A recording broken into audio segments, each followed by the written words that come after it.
নমস্কার, আমার বুড়িভোজ চ্যানেলে সকলকে স্বাগত জানাই। Welcome to my channel Buribhoj. আজকে বানাবো নিরামিষ পুঁই শাকের তরকারি। তার জন্য এখানে বেশ কিছু সবজি নিয়েছি।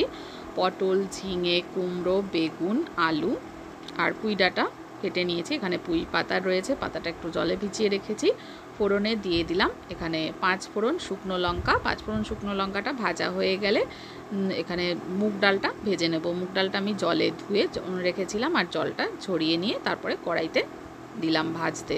যতক্ষণ না এর কালার পুরো চেঞ্জ হয়ে যাচ্ছে ততক্ষণ পর্যন্ত কিন্তু ডালটা ভালো করে ভেজে নিতে হবে। একদম লালচে কালার ধরা শুরু হয়ে গেলে তারপরে আমি এর মধ্যে সবজিগুলো দেব।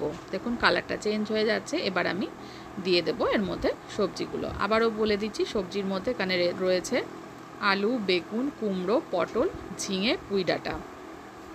চাইলে এখানে আপনারা মূলো, গাঁটি কচু এগুলোরও কিন্তু ব্যবহার করতে পারেন।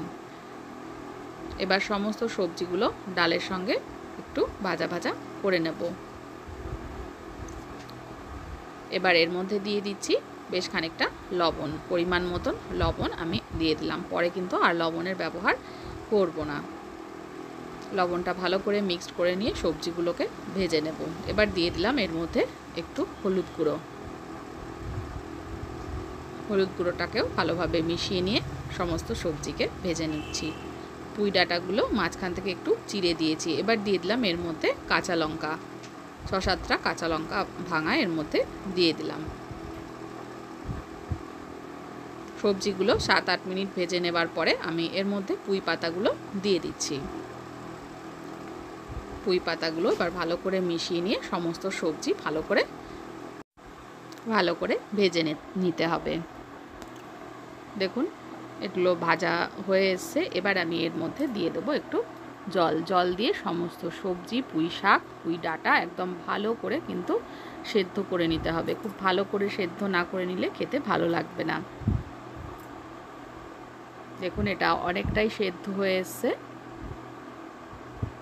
খুব ভালো করে আমি এটা 10 মিনিট মতন ফুটিয়ে সেদ্ধ করে নিয়েছি। এবার এর মধ্যে দিয়ে দেবো একটু চিনি। চিনিটাকেও ভালো করে মিশিয়ে নিলাম। মেশানোর পরে একদম শেষে এর মধ্যে দিয়ে দেবো একটু সামান্য পরিমাণে ঘি। ঘিটা দিয়ে দিলে কিন্তু পুঁই শাকের তরকারি একদম রেডি। এটা গরম ভাতের সঙ্গে বা খিচুড়ির সঙ্গে খেতে কিন্তু ভীষণই ভালো লাগবে। খুবই ইজি একটা রান্না, মশলাপাতির ব্যবহার কিন্তু বিশেষ নেই। অবশ্যই এইভাবে ট্রাই করে দেখবেন। আর ভালো লাগলে আমার চ্যানেলটা যারা এখনও সাবস্ক্রাইব করেননি তাদেরকে অনুরোধ করব সাবস্ক্রাইব করে নেওয়ার জন্য। রেসিপিটা দেখার জন্য সকলকে অনেক অনেক ধন্যবাদ। সকলে ভালো থাকবেন, সুস্থ থাকবেন। এটা খাওয়ার জন্য কিন্তু একদম রেডি।